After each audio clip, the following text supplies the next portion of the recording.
Excuse me, you're in my seat, and frankly, you look like you crawled out of coach to play dress up. The words sliced through the first-class cabin of Elite Airways Flight 891 like a blade through silk. Every conversation stopped. Every head turned. Every phone slowly lifted. The woman standing in the aisle designer dress, straining against her curves, jewelry catching the cabin lights, stared down at the man in seat 3A with the kind of disgust usually reserved for something stuck to her shoe. The man she was addressing didn't flinch. Terrence Montgomery. 42 years old, dark skin, gentle eyes looked up from his tablet where his 8-year-old daughter Emma's hand-drawn airplane was displayed. Her science fair project. The reason he was on this flight. The reason he'd bought the most expensive seat on the plane just to have space to work and think about surprising her in Los Angeles. Ma'am, Terrence said quietly, his voice carrying the kind of calm that comes from years of handling board meetings and hostile takeovers. I believe there's been a misunderstanding. This is seat 3A. I have my boarding pass right here. He held up the boarding pass, first class, clearly printed Elite Airways logo gleaming. The woman who'd introduced herself loudly to other passengers as Candace Whitmore didn't even glance at it. "Oh, please." Candace snorted, her voice rising to ensure everyone in the cabin could hear. "Do you honestly think I'm going to fall for some fake boarding pass security?" She turned toward the front of the plane, waving her manicured fingers. "There's someone in first class who clearly doesn't belong here." The cabin air grew thick. Passengers craned their necks. A college-aged kid in 2B pulled out his phone finger, hovering over the record button. A woman in scrubs, sitting in 4A, shifted uncomfortably, recognizing injustice but unsure how to respond. Terrence looked down at his tablet again. Emma's smiling face stared back at him from their last video call. "Daddy, my volcano is going to be the best one at the science fair. Are you really going to surprise me?" Her voice echoed in his memory, innocent and trusting. He was supposed to land at 5:30 p.m. Pacific time. The science fair started at 6:00 p.m. He'd planned every minute to make sure he could see her face light up when he walked into that gymnasium. Security Candace called again, her voice now echoing through the cabin. "I need someone to remove this man immediately." Terrence's fingers tightened slightly around his boarding pass. In his leather jacket pocket, his phone buzzed with a text from Emma. "Daddy." "I'm so excited. Mrs. Peterson says parents are starting to arrive. I keep looking for you," he typed back quickly. "Daddy's running just a little late, sweetheart. Save me a front row seat to see your volcano explode." "Sir." A flight attendant appeared at his elbow. Jessica Rivera, 28. Hispanic with worried eyes and a nervous smile. "I'm sorry to bother you, but there seems to be some confusion about your seat assignment." Terrence looked up at her, then at Candace, who stood with arms crossed, tapping her foot impatiently. Around them, the cabin had gone from normal pre-flight chatter to dead silence. Everyone was watching. Everyone was recording. Everyone was making judgments. "No confusion on my end," Terrence said gently, handing Jessica his boarding pass. "Seat 3A, purchased 3 weeks ago." Jessica scanned the pass with her device, her brow furrowed. "Sir, this shows valid, but—" She glanced nervously at Candace. But what Candace interjected, stepping closer. "Let me guess it's one of those upgrade scams. People like him buy cheap tickets and then sweet-talk gate agents into free upgrades. Or maybe he paid someone to hack the system. I've seen it before." The accusation hung in the air like smoke. Terrence felt every eye in first class studying him. His dark jeans, his plain gray t-shirt under the worn leather jacket, his simple sneakers. To them, he probably looked like someone who'd won a contest or gotten lucky. Not someone who belonged in a seat that cost more than most people made in a week. Not someone who owned 73% of the airline they were sitting in. But Emma didn't know any of that. Emma just knew her daddy promised to be there, and Daddy always kept his promises. Ma'am Terrence said to Candace, his voice still steady, "I paid for this seat legally. I'm here to travel, not to cause problems." Candace laughed, a sharp sound that made other passengers wince. "Oh, I'm sure you are. Let me guess you're going to pull the race card now, Claim. I'm discriminating against you because I'm asking reasonable questions." The words hit the cabin like a physical blow. The college kid in 2B hit record. The nurse in 4A sucked in a breath. An older businessman in 1A shook his head and looked out the window, clearly uncomfortable but unwilling to get involved. "No, ma'am," Terrence said quietly. "I'm just going to sit in the seat I purchased and mind my own business." "Your business?" Candace's voice rose another octave. "Your business is disrupting this entire cabin. Do you see how uncomfortable you've made everyone? Look around. People are staring because they know something's not right here." She gestured broadly at the other passengers, many of whom quickly looked away, ashamed to be caught watching but unable to stop. "People like you, Candace," continued her voice dripping with disdain, "always think rules don't apply to you. You think you can just walk into spaces that were never meant for you and expect everyone to just accept it. Well, not on my watch." Terrence closed his eyes for a moment. In his mind, he heard his mother's voice from 25 years ago.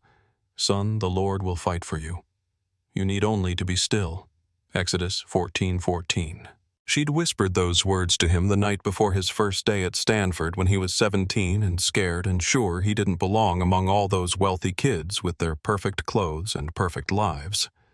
Now here he was, 42 years old, worth more money than most of those Stanford kids could ever dream of, and still being told he didn't belong. The irony wasn't lost on him. It just wasn't funny. Candace Whitmore hadn't planned to cause a scene when she boarded Elite Airways Flight 891. She'd planned to work on her presentation for Monday's client meeting, maybe catch up on emails, and definitely enjoy the complimentary champagne that came with her first-class upgrade. But the moment she saw him sitting in what should have been her row, something inside her shifted from inconvenience to outrage. It wasn't just that he was in first class. It was how comfortable he looked. How he belonged there in his mind, even though everything about him screamed economy passenger. The clothes, the casual posture. The way he was looking at some child's drawing on his tablet instead of working on a laptop like a real business traveler. Candace knew business travelers. She was one of them.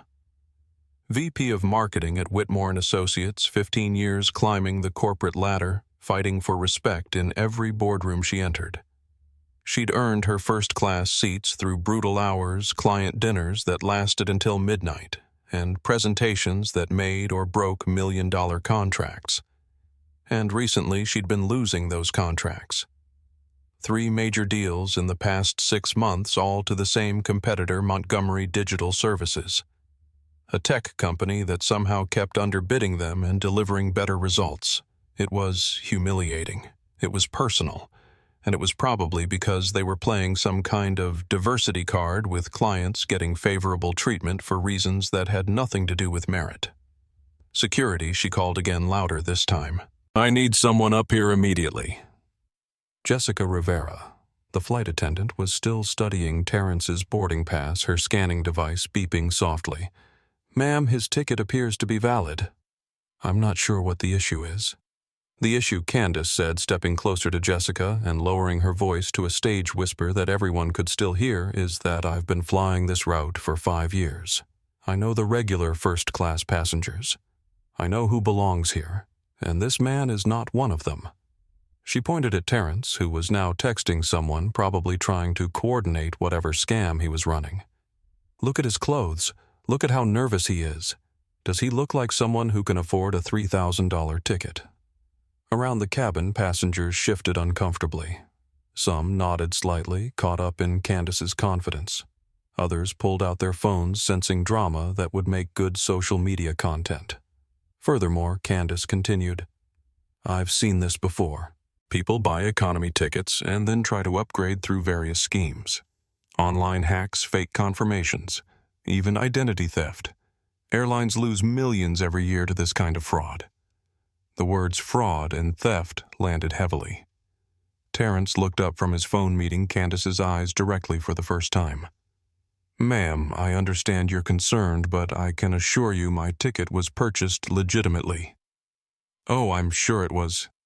Candace replied, sarcasm dripping from every word. "And I'm sure you have a very convincing explanation for how someone dressed like you managed to afford first class. Let me guess, you won it in a contest. Got upgraded as a diversity initiative. Maybe your employer is paying for it as part of some community outreach program." Each suggestion was designed to diminish him, to suggest that his presence was charity rather than commerce. Terrence felt the familiar burn of assumptions, the weight of proving himself worthy of spaces he'd already purchased. "I bought my ticket with my credit card," he said simply. "Just like everyone else." Candace laughed again, that sharp sound that was becoming her signature in this encounter. "Your credit card. Sir, do you have any idea what first class costs on this route? I'm a marketing executive, and even I have to think twice about paying full price." She turned to address the cabin more broadly, playing to her audience. "This is exactly what's wrong with giving people handouts instead of making them earn their way. They lose all sense of appropriate behavior. They think they can just show up anywhere and demand equal treatment." The college student in 2B, Michael Torres, shifted forward in his seat. He'd been recording since Candace's first outburst, and something about her tone was making his journalism instincts scream. This wasn't just a seating dispute. This was something uglier. "Ma'am," he said, his voice young but steady, "maybe we should let the airline staff sort this out instead of making assumptions." Candace whipped around to face him. "Assumptions. Young man, I'm a businesswoman. I assess situations for a living. And this situation is obviously fraudulent. The question is whether this airline is going to do something about it or let their security protocols be compromised." She pulled out her own phone, tapping rapidly. "I'm calling my contact at airport security. I think we need an official investigation into how this man obtained his boarding pass." Jessica Rivera's eyes widened. An official investigation meant paperwork delays and potentially missing their departure window. "Ma'am, please let me contact the gate agent first. Maybe we can resolve this quickly." "No," Candace said firmly. "This needs to be handled properly. I have meetings in Los Angeles that cannot be delayed. I cannot have my travel disrupted because someone decided to run a scam." She was typing rapidly on her phone now, and within moments she looked up with satisfaction. "Airport security is sending someone to the gate. They'll sort this out properly." Terrence watched this unfold with growing concern, not for himself but for his daughter. Every minute this continued was another minute closer to missing Emma's science fair. He thought about standing up, walking away, taking a later flight. But something about Candace's smug certainty, her absolute conviction that he didn't belong, made him stay. Sometimes standing your ground wasn't about pride. Sometimes it was about principle. And sometimes it was about making sure your daughter grew up in a world where people like Candace Whitmore didn't get to decide who belonged where. Sir Jessica Rivera was back at his elbow. "I'm very sorry about this, but airport security is requesting that you step off the aircraft while they verify your travel documents." The words hit the cabin like thunder. Every passenger was now openly staring. Phones were recording from multiple angles, and Candace Whitmore was smiling like she'd just won the lottery. "Of course they are," she said sweetly. "Professional verification. It's standard protocol when someone's travel authorization is questionable." Terrence looked down at his phone. Another text from Emma Daddy. "Some kids already did their presentations. Mrs. Peterson says I'm up in 30 minutes. Where are you?" He closed his eyes and made a choice that would change everything. Michael Torres had been planning to sleep through the flight. Freshman year at UCLA was kicking his butt, and he'd spent the entire semester working on articles for the student newspaper while trying to keep his grades up.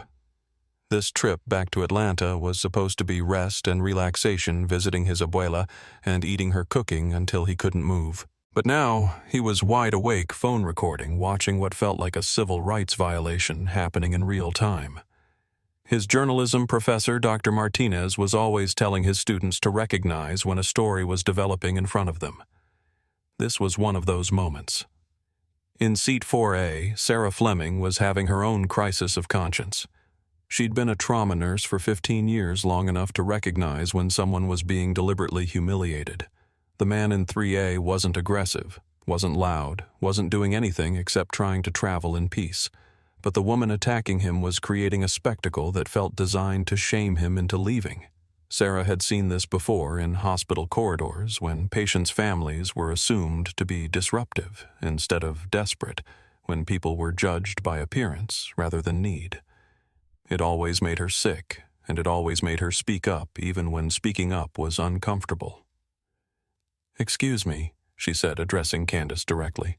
"I'm a nurse and I've seen a lot of conflict resolution. This doesn't seem like it's about seating arrangements." Candace turned to face her eyebrows raised. "I'm sorry. Who are you, Sarah Fleming? I'm saying this looks like harassment, not verification." The words landed like a challenge. Other passengers shifted suddenly, forced to choose sides instead of just watching. An older businessman in 1A cleared his throat uncomfortably but said nothing. A young couple in the back of first class whispered to each other, the woman looking distressed, the man shaking his head. Meanwhile, at the boarding gate, Elena Vasquez was experiencing her own moment of recognition. As a senior gate agent for Elite Airways, she'd processed thousands of passengers over the past 8 years. She knew frequent flyers, she knew VIPs, and she definitely knew the face she was seeing on Michael Torres' live Instagram stream. Elena's phone was buzzing with notifications from the corporate emergency system. Something was happening on Flight 891 and she needed to pay attention. She pulled up the passenger manifest on her tablet, scrolling through first-class seating. Her breath caught when she reached Seat 3A. Montgomery Terrence D. Not just any passenger, not even just a frequent flyer. The system showed a corporate designation she'd only seen a few times before principal stakeholder. She grabbed her phone and dialed the corporate emergency line. "This is Elena Vasquez at Gate B17. We have a Code Silver situation on Flight 891. Repeat, Code Silver. Principal stakeholder is being challenged by another passenger." On the other end of the line, Maria Santos, executive assistant to Montgomery Digital Services, felt her stomach drop. Code Silver meant one of the company's primary owners was experiencing discrimination or safety issues while traveling. She'd hoped she'd never have to activate this protocol. "Are you certain?" Maria asked, already pulling up security feeds and corporate contact lists. "Positive identification," Elena confirmed. "And it's escalating. Security has been called to verify his travel documents." Maria closed her eyes. This was about to become a nightmare for everyone involved. Back on the aircraft, Captain David Walsh was reviewing his final pre-flight checklist when his corporate communication device buzzed with an urgent message. "Flight 891. Delay all departure procedures. Principal stakeholder situation developing. Await further instructions." Captain Walsh had been flying for Elite Airways for 12 years. He'd never seen a principal stakeholder alert. He didn't even know what it meant, but anything marked urgent from corporate meant serious attention was required.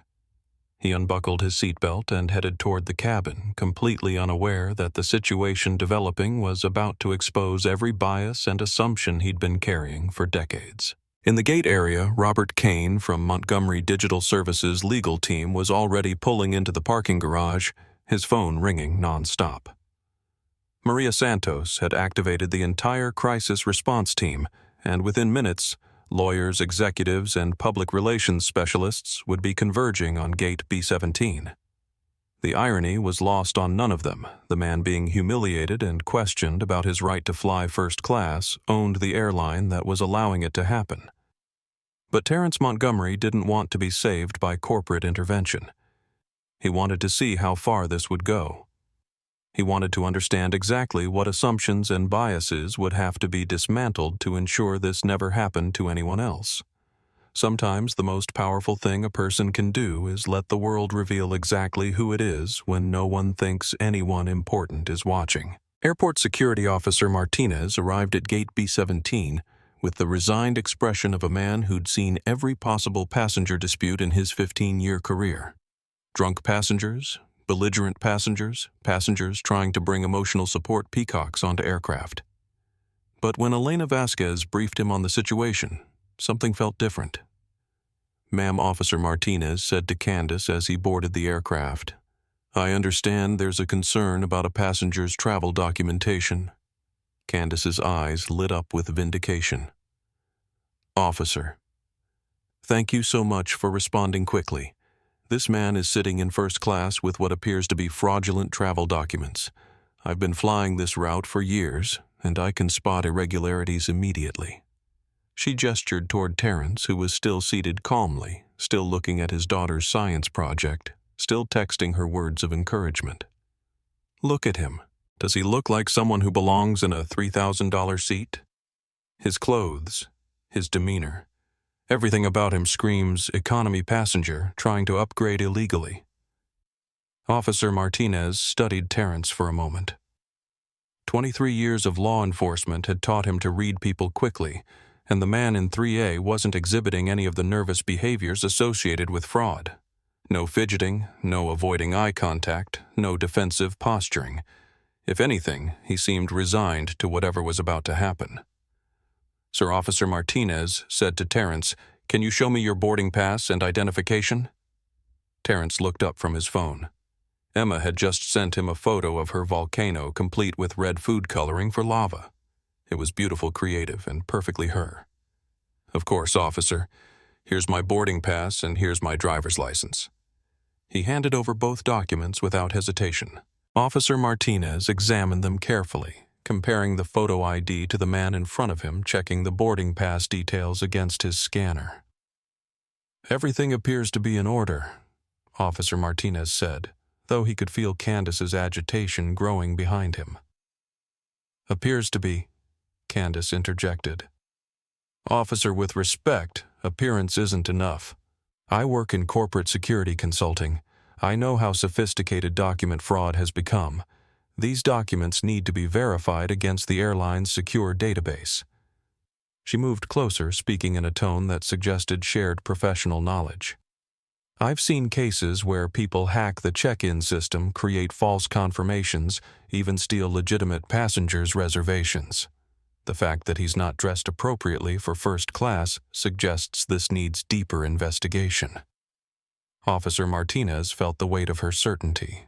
Candace carried herself with the authority of someone accustomed to being believed, someone whose judgment was rarely questioned. She spoke the language of security protocols and risk assessment. She seemed to know what she was talking about. "Sir," he said to Terrence, "I'm going to need you to step off the aircraft while we run a more thorough verification of your travel arrangements." The words hit the cabin like a slap. Sarah Fleming, the nurse, stood up immediately. "This is ridiculous. His documents are valid. You just verified them yourself." "Ma'am," Officer Martinez replied, "I understand your concern, but when questions are raised about travel document authenticity, we have protocols to follow." Michael Torres continued recording his phone, capturing every word, every facial expression, every moment of what was clearly becoming an injustice.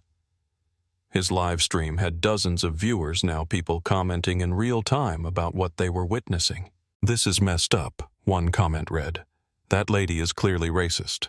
Why isn't anyone stopping this?" read another. "Document this," wrote a third. "This man is going to have grounds for a massive lawsuit." Candace was now speaking directly to Captain Walsh, who had emerged from the cockpit looking confused and concerned. "Captain, I apologize for the delay, but this is a security issue that requires immediate attention. As someone who works in aviation consulting, I can tell you that allowing questionable passengers to remain on board puts everyone at risk." Captain Walsh. 52-years-old veteran of thousands of flights, found himself in unfamiliar territory. Passenger disputes usually involved seating assignments or carry-on luggage, not allegations of document fraud. The woman making the allegations seemed credible, professional, confident. The man she was accusing seemed calm, perhaps too calm. Sir Captain Walsh said to Terence, "I'm sorry for the inconvenience, but we do need to resolve this before departure. If you could step off the aircraft temporarily while security verifies your travel authorization, we can get everyone on their way as quickly as possible." Terence looked around the cabin. 43 passengers, all watching, all making judgments. Some sympathetic, some suspicious, all recording. His phone buzzed again. "Emma, Daddy. My teacher says I can wait to present until you get here, but you have to hurry." He stood up slowly, gathering his tablet. His phone, his small carry-on bag. Every movement was watched, analyzed, interpreted. As he stepped into the aisle, Candace moved smoothly into seat 3A, settling in with the satisfaction of someone who'd successfully defended her territory. "Thank you, Captain," she said sweetly. "I know this was uncomfortable, but security has to come first. I'm sure you understand." As Terence walked down the aisle, preceded by Officer Martinez, he could hear whispers following him. "See, I knew something was off." Why else would he be so calm about leaving? Probably happens to him all the time. Each whisper was a small wound, but Terence had learned long ago that other people's assumptions said more about them than they did about him. The real wound was watching his departure time slip away, watching his daughter's science fair start without him. Elena Vasquez met them at the jet bridge, her face pale with stress. She knew exactly who Terence Montgomery was, and she knew exactly how badly this was about to explode. But her corporate emergency protocols were clear. Don't reveal principal stakeholder identity unless specifically authorized to do so. "Mr. Montgomery," she said quietly as they walked toward the gate area, "I've contacted corporate headquarters.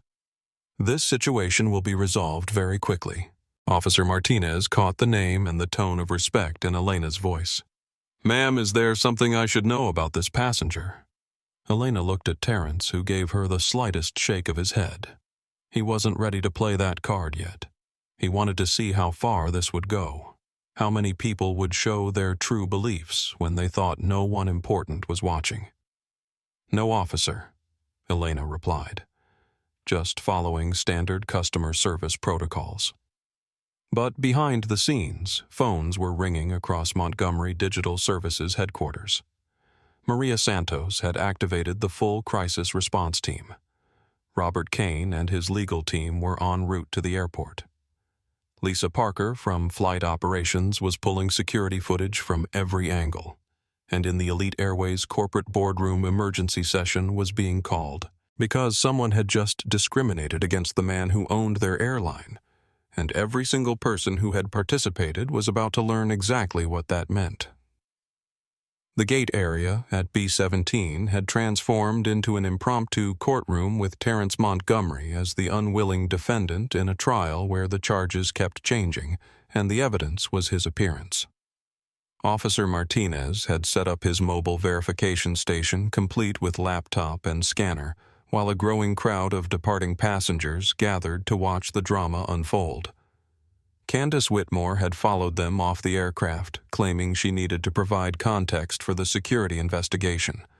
She stood nearby, arms crossed, watching Terence with the satisfied expression of someone who'd successfully identified a threat to public safety.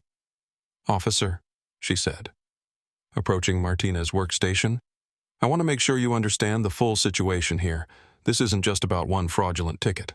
This is about a pattern of behavior I've observed on this route." Martinez looked up from his screen. "Pattern of behavior. I fly this route twice monthly for business." Candace explained, her voice carrying the authority of frequent travel. "I've noticed an increase in passengers who clearly don't belong in premium cabins.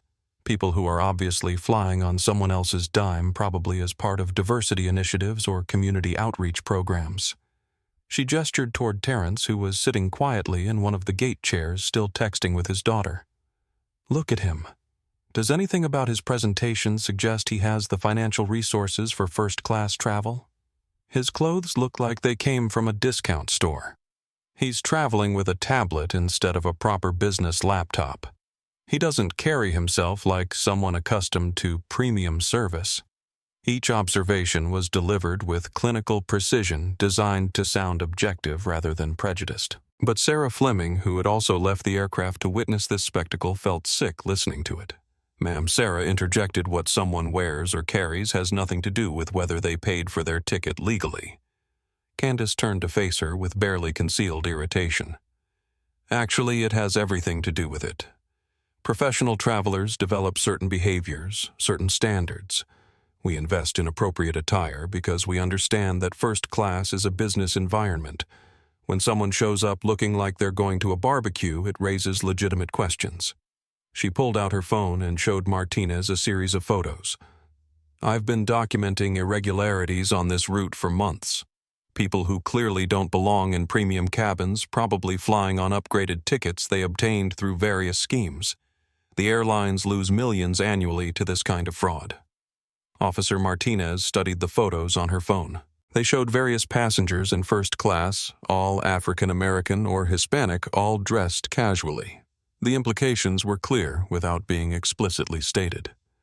"Ma'am, I appreciate your vigilance," Martinez said carefully. "But appearance alone isn't grounds for fraud investigation." "Appearance combined with behavior patterns," Candace corrected. "Look at how calm he is about this process. Most innocent passengers would be outraged, demanding to speak to managers, threatening lawsuits. But he's just sitting there resigned, like he's been through this before. That suggests familiarity with being caught in fraudulent travel." The logic was twisted but compelling. Terrence's dignity was being reinterpreted as guilt, his composure as evidence of criminality. Around the gate area, other passengers waited for their flights, many filming the confrontation with their phones. Michael Torres had followed the group off the aircraft and was now live streaming the entire proceeding. His viewer count had grown to over 200 people, with comments flying past faster than he could read them. "This is discrimination, plain and simple. Why is that woman so invested in this? Someone needs to stop this before it gets worse. I hope this man sues everyone involved." But it was getting worse. Martinez's verification was taking longer than usual because Candace kept interrupting with additional concerns, additional observations, additional reasons why deeper investigation was necessary. "Officer, I've also noticed he's been texting constantly since this began," she pointed out. "That's classic behavior for someone who's coordinating a story with accomplices, probably trying to make sure everyone has the same explanation for how he obtained the ticket." Terrence looked up from his phone where Emma's latest message read, "Daddy, they moved my presentation to last so you won't miss it. But Mrs. Peterson says the fair ends at 8 p.m. sharp." He realized that Candace's delaying tactics weren't just about proving him wrong. They were about ensuring that even if he was eventually cleared to travel, he'd miss his connection, miss his daughter's science fair, miss the moment he'd promised to be there for her. "Ma'am," he said to Candace, speaking directly to her for the first time since leaving the aircraft. "I understand you have concerns about my travel authorization, but I'm trying to get to Los Angeles to see my daughter's science fair. Could we please expedite this verification process?" Candace's expression shifted to something resembling sympathy, but her words carried poison. "Oh, I'm sure you have a very compelling story about why you need to travel urgently. That's another classic fraud technique, creating artificial time pressure to discourage thorough verification." She turned to Martinez. "Officer, I've seen this exact scenario before. Fraudulent passengers always have emotional stories designed to make security feel guilty for doing their jobs. Sick relatives, important events, family emergencies. It's manipulation." The accusation hung in the air like smoke. Terrence felt something inside him finally crack, not with anger, but with profound sadness. This woman had taken his love for his daughter and turned it into evidence of criminality. She'd weaponized his fatherhood against him. Sir Martinez said, "I need you to step over here for additional document verification." What followed was a process designed to humiliate. Terrence was asked to empty his pockets, remove his jacket, submit to a pat-down search in full view of the gate area. Every moment was recorded by dozens of phones, every gesture analyzed by strangers who'd already made their judgments. Candace watched with satisfaction, occasionally offering commentary. Standard security protocols, she announced to nearby passengers. "This is how we keep flying safe for everyone." But Elena Vasquez was on the phone with Maria Santos, whispering urgently. "The situation is escalating. He's being searched publicly. We need intervention now." "Legal team is en route," Maria replied. "But he specifically instructed us not to reveal his identity until he gives the signal." "What signal?" "We'll know it when we see it." In the gate area, Terrence was being asked to explain every item in his possession. His tablet, his phone, his wallet, his mother's worn Bible that he'd carried for 20 years. Each item was examined, questioned, suspected. And through it all, his phone kept buzzing with messages from an 8-year-old girl who believed her father would move mountains to keep his promises. After 47 minutes of public humiliation disguised as security verification, Officer Martinez finally admitted what everyone with functioning eyes could see. Terrence Montgomery's travel documents were completely legitimate. The boarding pass was real. The ticket was paid for, and there was absolutely no evidence of fraud or irregularity. "Sir, I apologize for the delay," Martinez said, handing back Terrence's documents. "Your travel authorization is confirmed valid. You're cleared to board the aircraft." The words should have brought relief, but Terrence looked at his phone and felt his heart sink. 4:47 p.m. Eastern Time. Even if they left immediately, he would land in Los Angeles at 8:15 p.m. Pacific Time. Emma's science fair would be over. Her moment of triumph would happen without him watching from the front row like he'd promised. Candace Whitmore was not satisfied with this resolution. "Officer, I respect your conclusion, but I still have concerns about allowing this passenger back into first class. His behavior throughout this process has been suspicious, and frankly, I don't feel safe sitting next to someone who's been flagged for security investigation." She had moved effortlessly from accusing Terrence of fraud to claiming personal safety concerns. Each shift calculated to keep him away from the seat he'd legally purchased. Perhaps he could be accommodated in economy class where there's more oversight from the cabin crew. Martinez looked uncomfortable. "Ma'am, if his ticket is valid for first class, he has the right to sit in first class."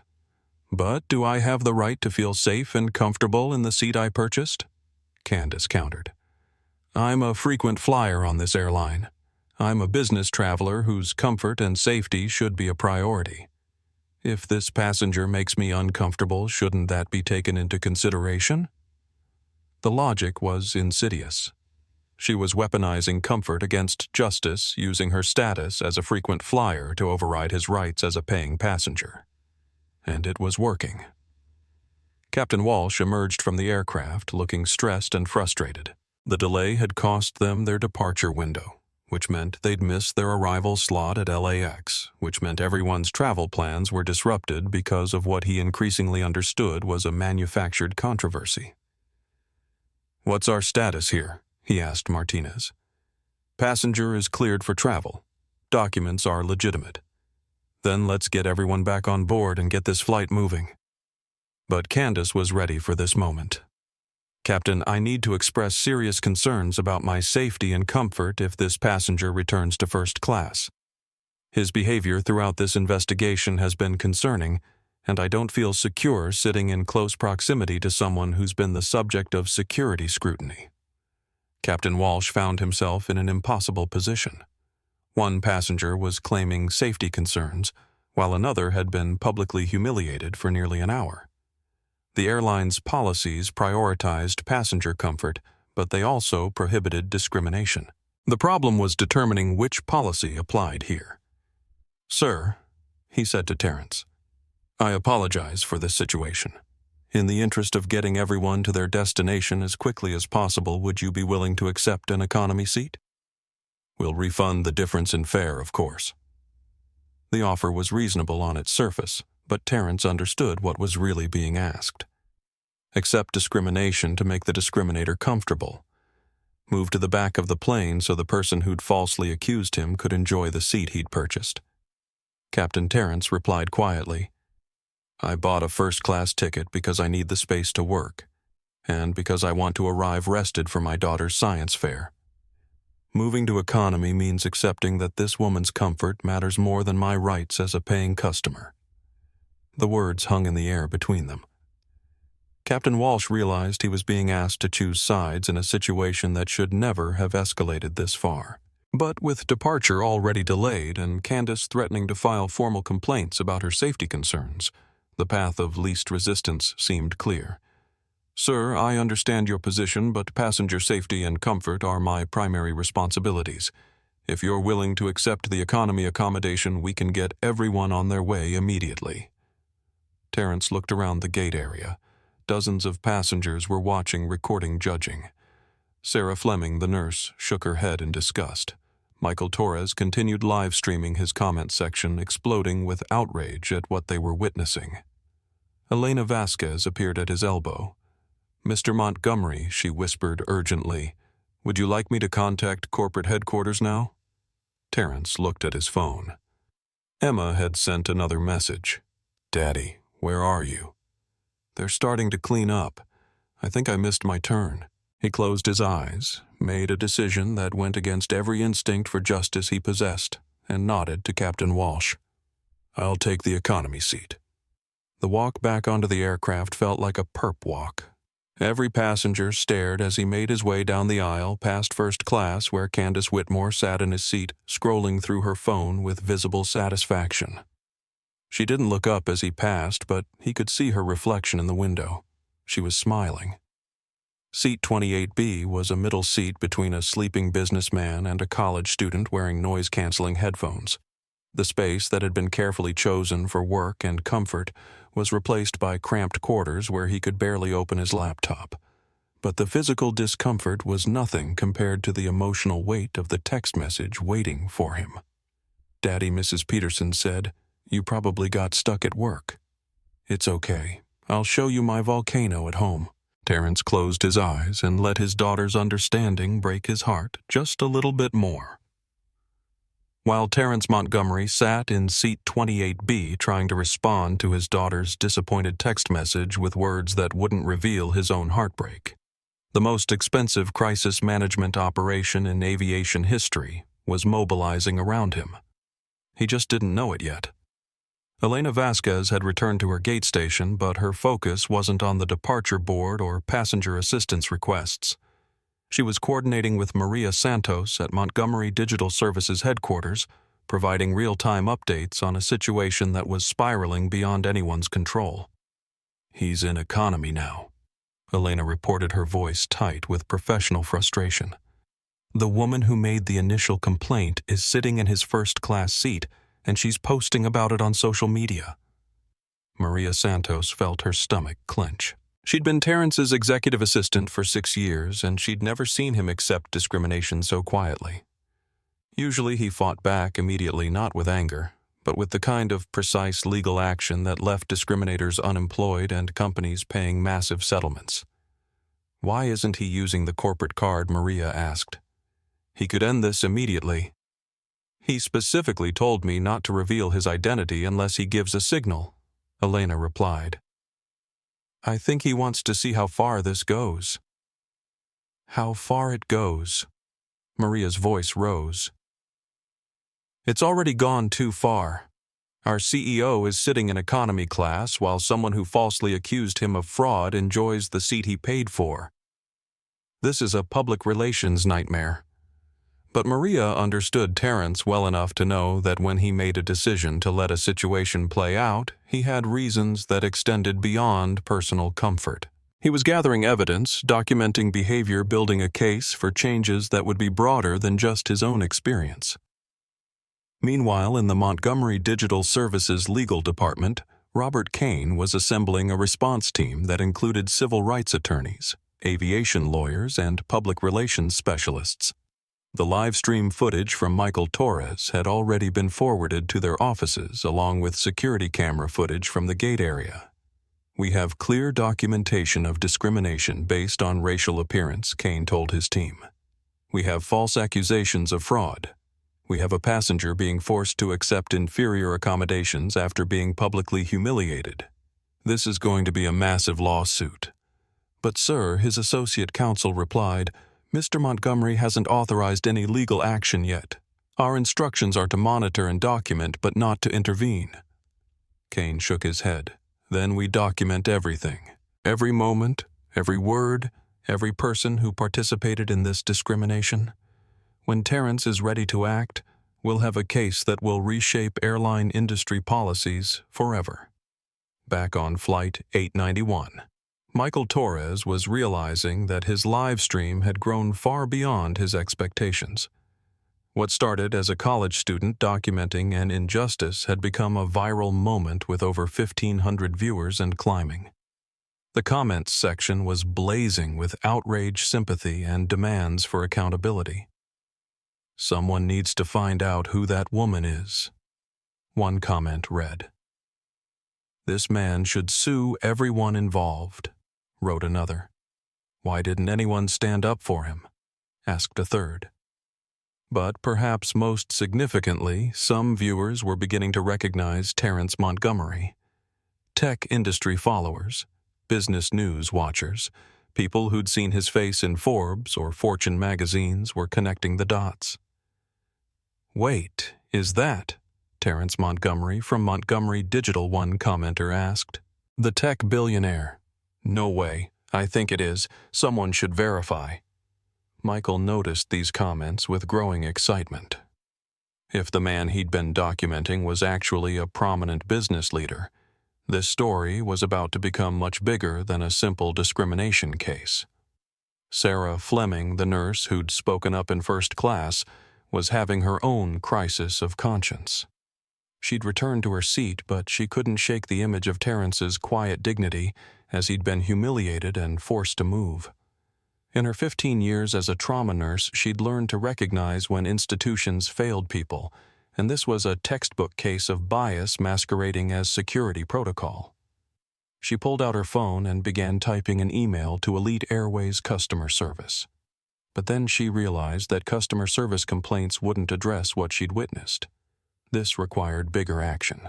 Instead, she opened her recording app and began documenting everything she'd seen, providing a minute-by-minute account of the discrimination she'd witnessed. She was a credible professional witness, and she was going to make sure her testimony was preserved. This is Sarah Fleming, RN license number 47823, she began. I am documenting a clear case of racial discrimination I witnessed on Elite Airways Flight 891 on today's date. A black passenger was falsely accused of fraud, publicly humiliated, and forced to accept inferior accommodations based solely on his appearance and the assumptions of another passenger. Meanwhile, Candace Whitmore was experiencing her own moment of triumph. Seated comfortably in 3A, she was live tweeting her successful intervention in airline security. Sometimes you have to speak up when something doesn't look right, she posted. Security protocols exist for everyone's safety. Glad to see @Elite Airways takes passenger concerns seriously.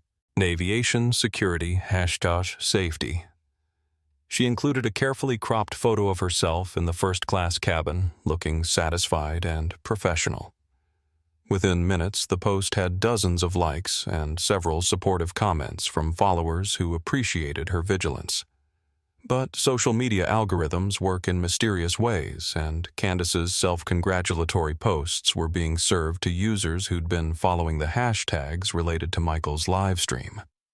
The connection between her celebration and the discrimination documentation was becoming clear to thousands of viewers. This woman is celebrating forcing a man out of his seat, one user posted. She's literally bragging about racial profiling, wrote another.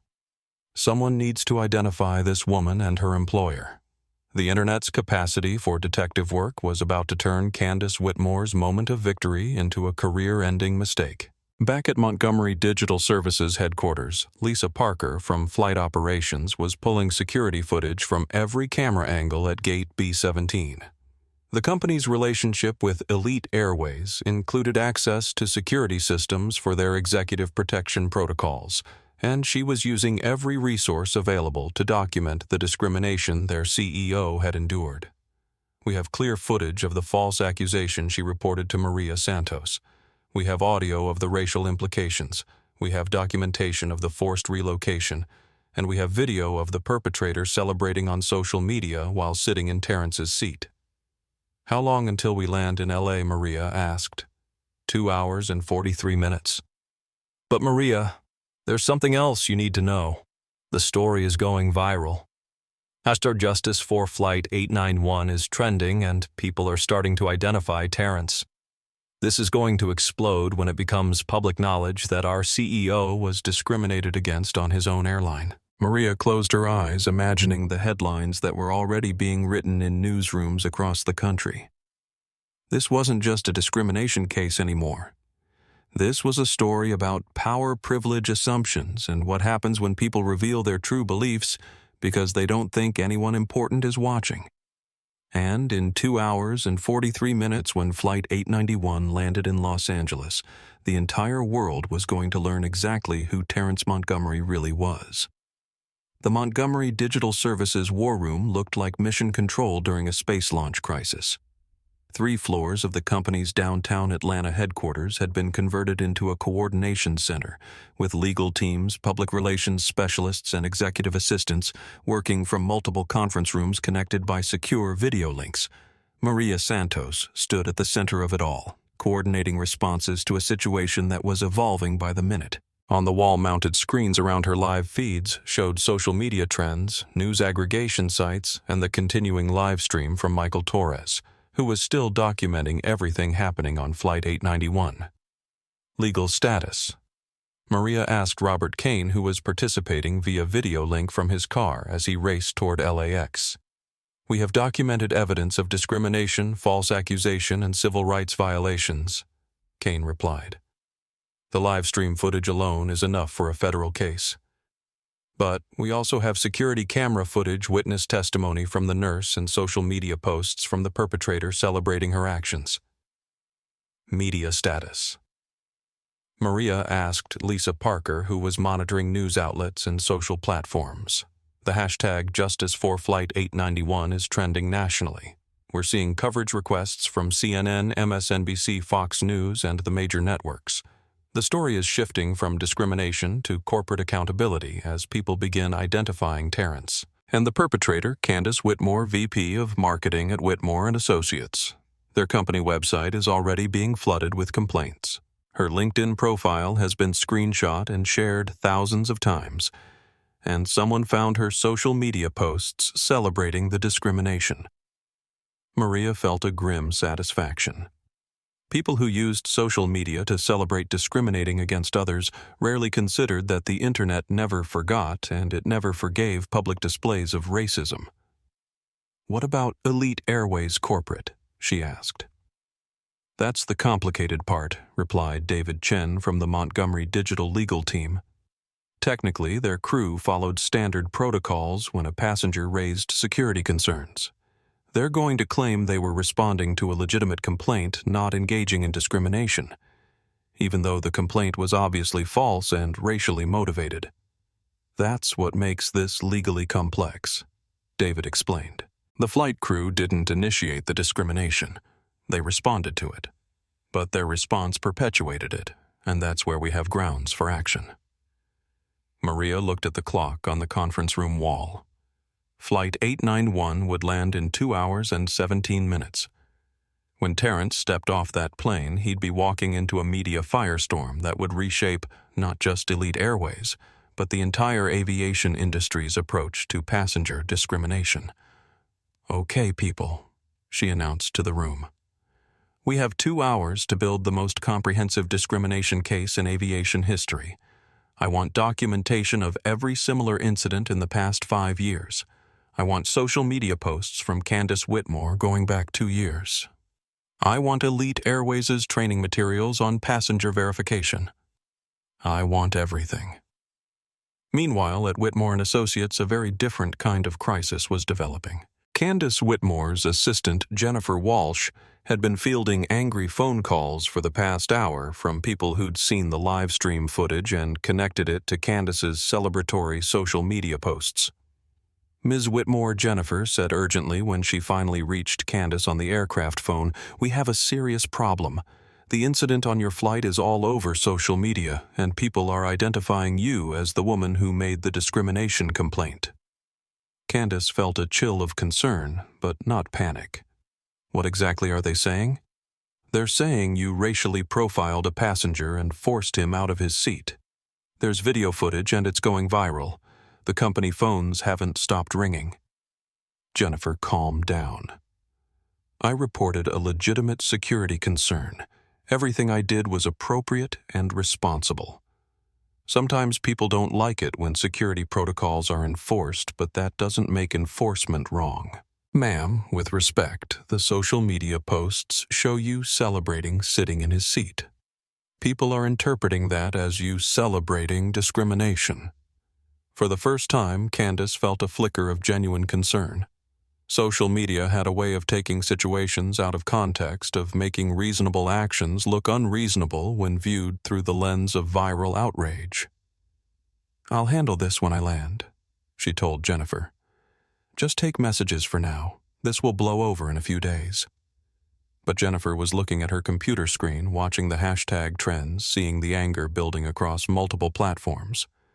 This wasn't going to blow over in a few days. This was going to get much, much worse. Back on Flight 891, Terrence was finally responding to his daughter's messages. "Sweetheart, Daddy got delayed at the airport.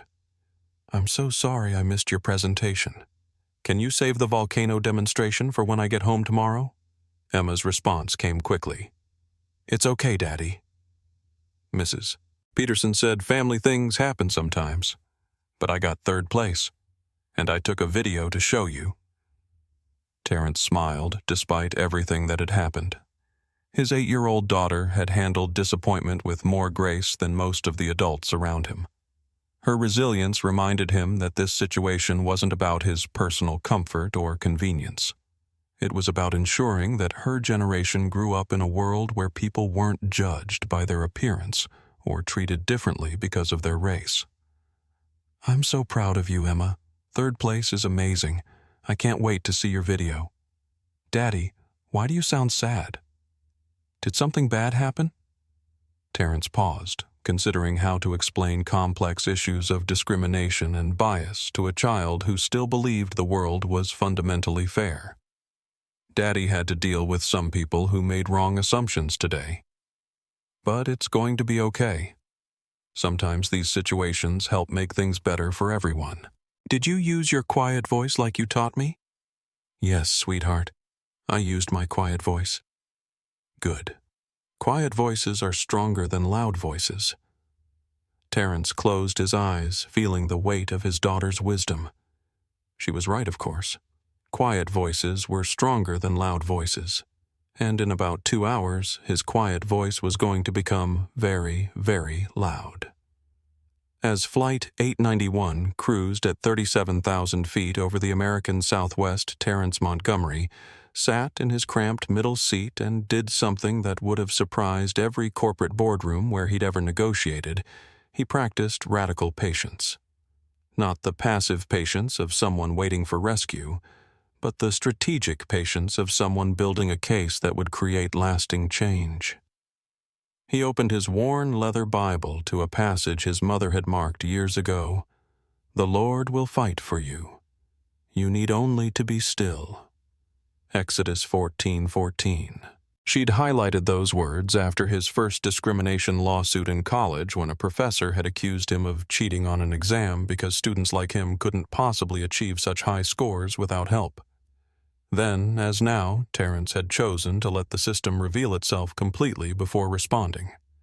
The professor's bias had eventually cost him his tenure, and the lawsuit had funded Terrence's graduate school education.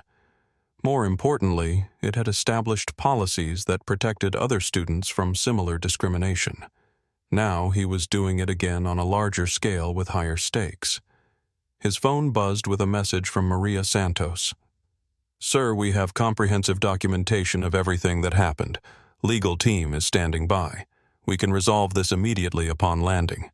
Terrence typed back. Let it play out. I want to see who else reveals their true beliefs when they think no one important is watching. The strategy was risky.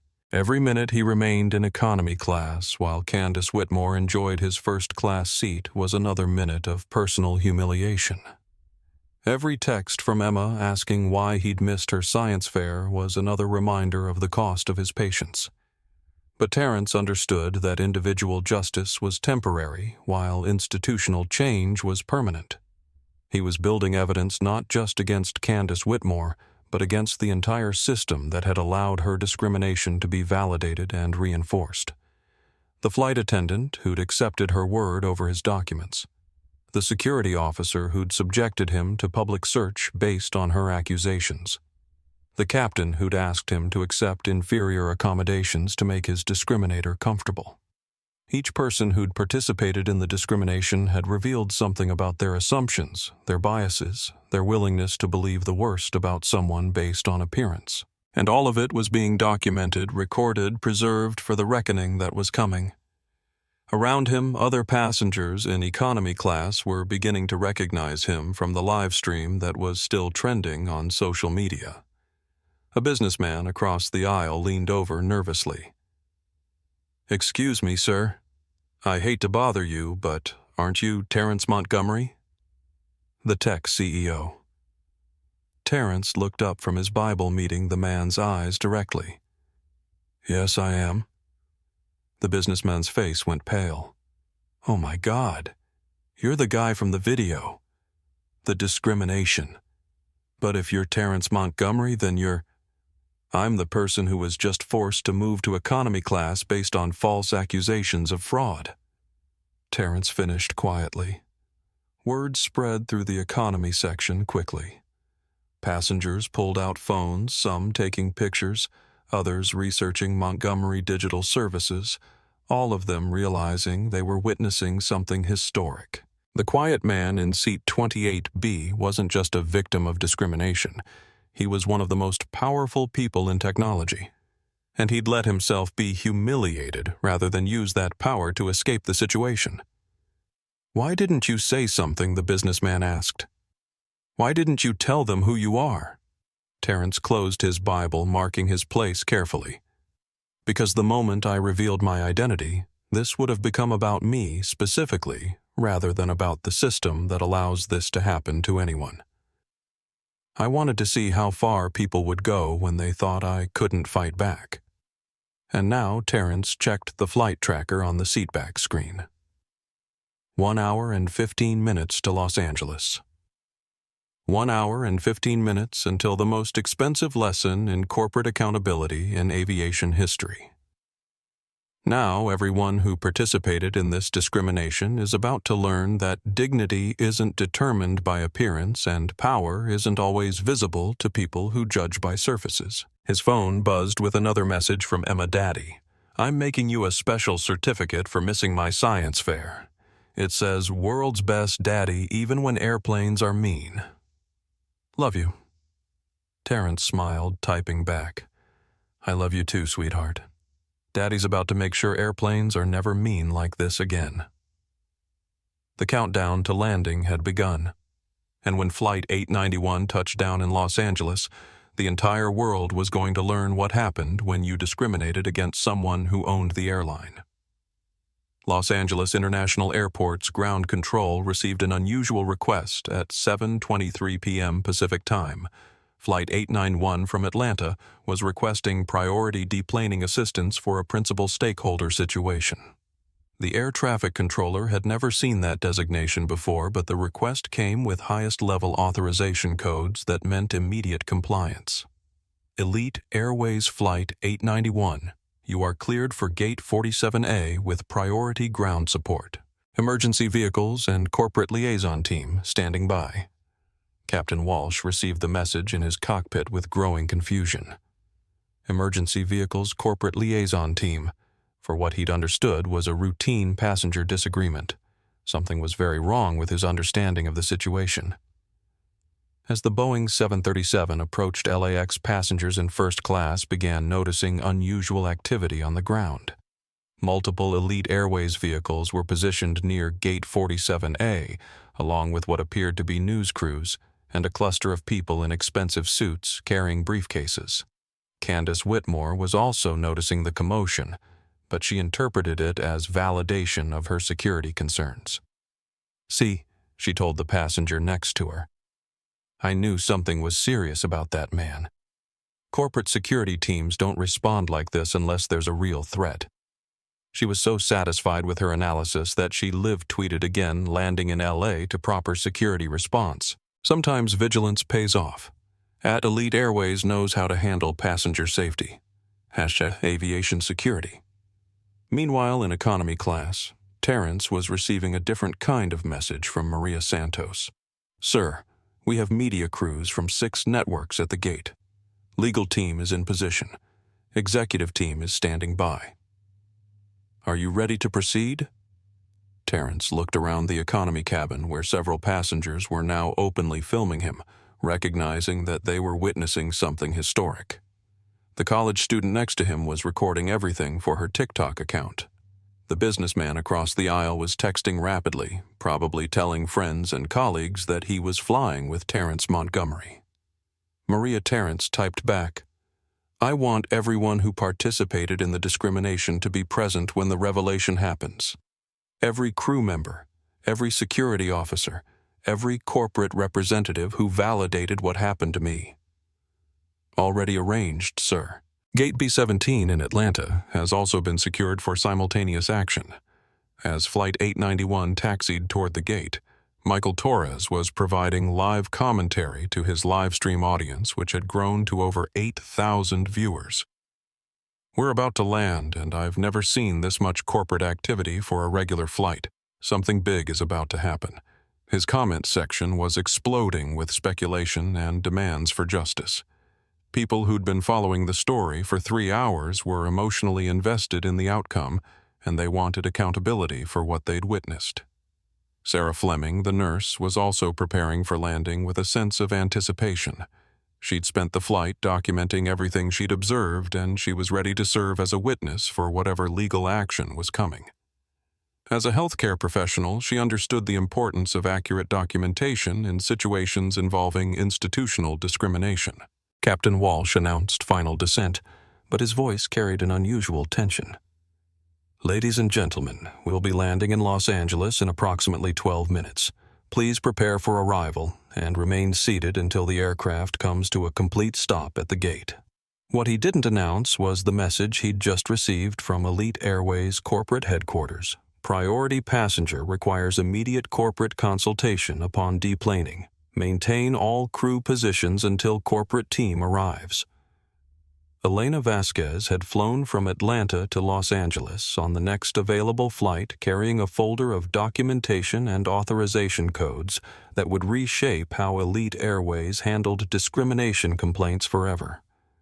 She was positioned in the jet bridge, waiting for the moment when everything would be revealed. Robert Kane and his legal team were positioned in the gate area with laptops, cameras, and recording equipment. They had 3 hours of preparation time to build the most comprehensive discrimination case in aviation history, and they were ready to present it to every media outlet in the country. As the plane touched down at LAX, Terrence closed his eyes and said a quiet prayer.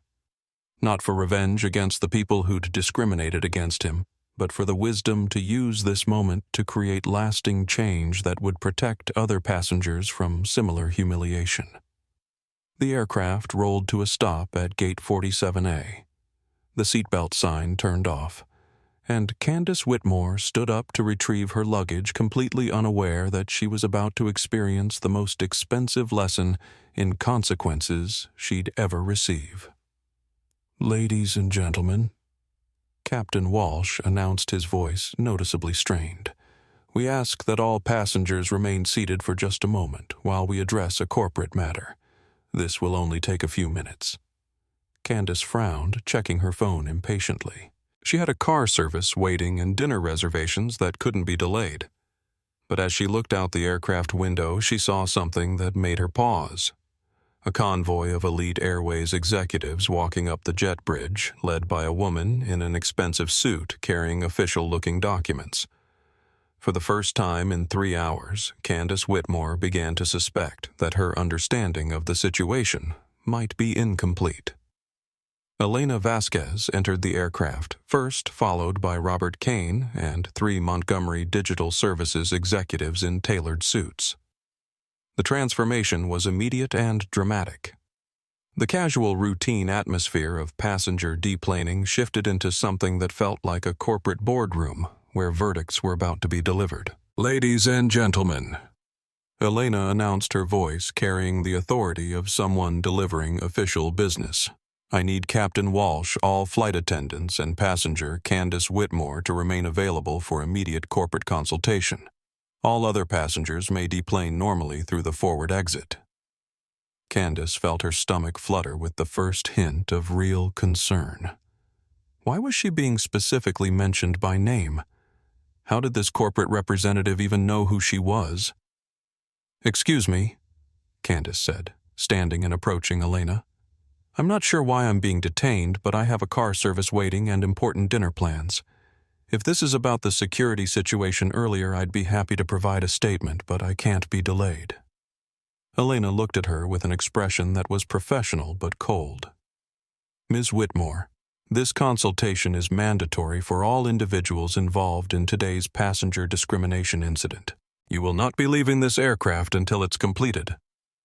The word discrimination hit Candace like a physical blow. Discrimination. I reported a legitimate security concern. I followed appropriate protocols. I helped ensure passenger safety. Ma'am Robert Kane stepped forward, introducing himself with business card extended. "I'm Robert Kane, Chief Legal Counsel for Montgomery Digital Services. We need to discuss your allegations of fraud against our client, Terrence Montgomery."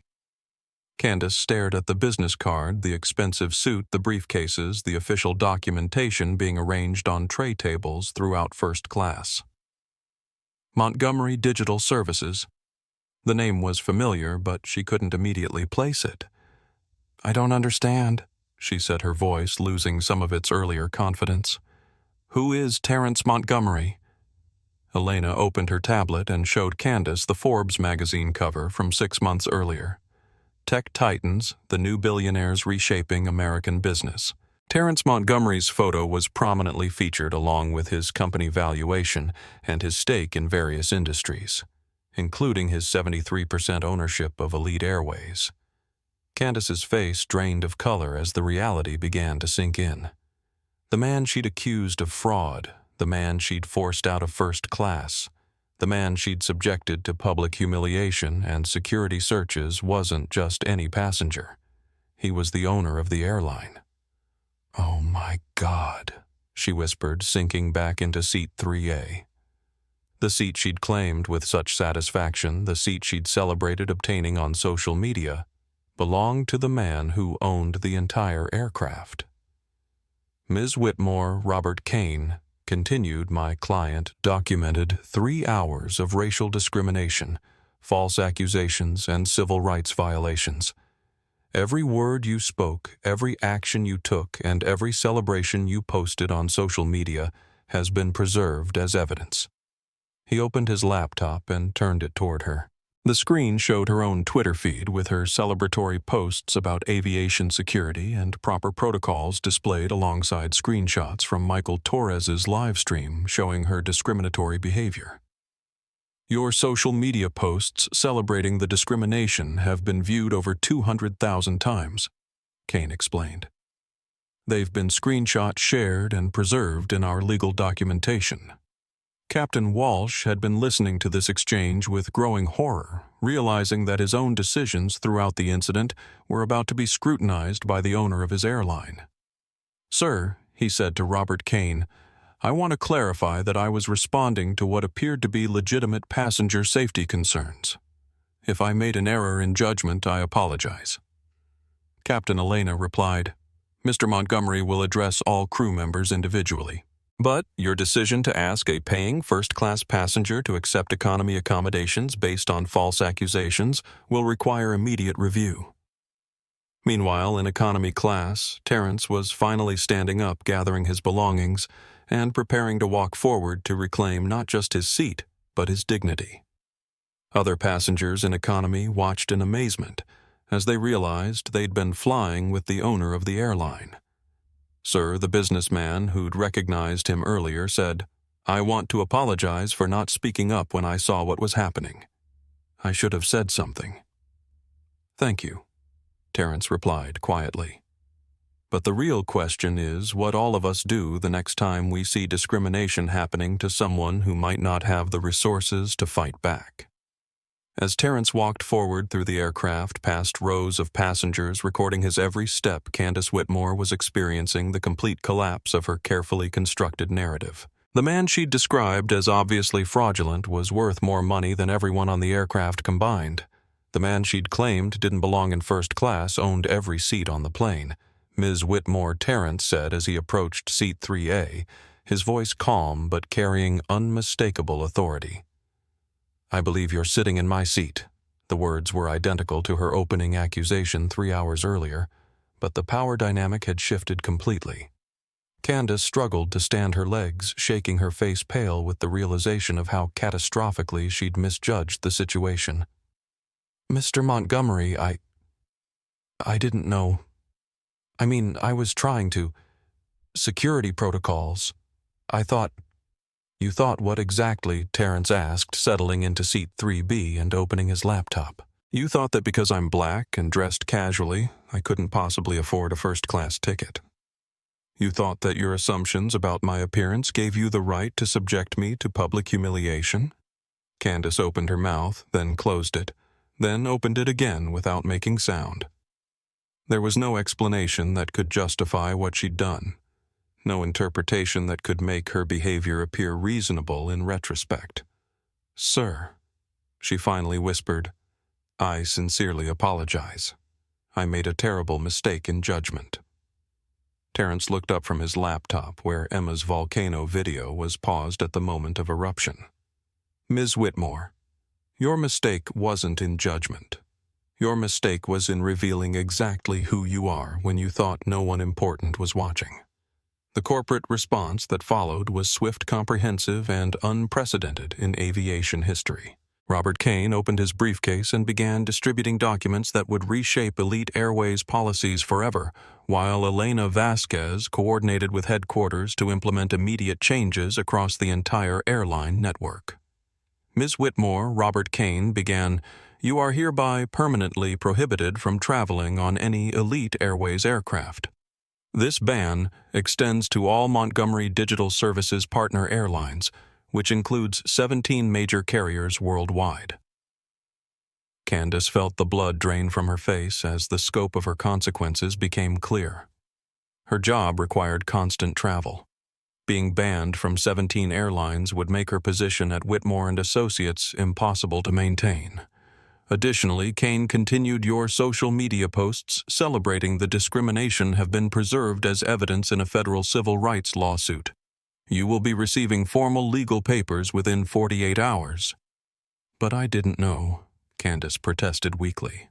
"If I had known who he was, I never would have—" "Exactly," Terrence interjected quietly. "If you had known I was powerful, you would have treated me differently.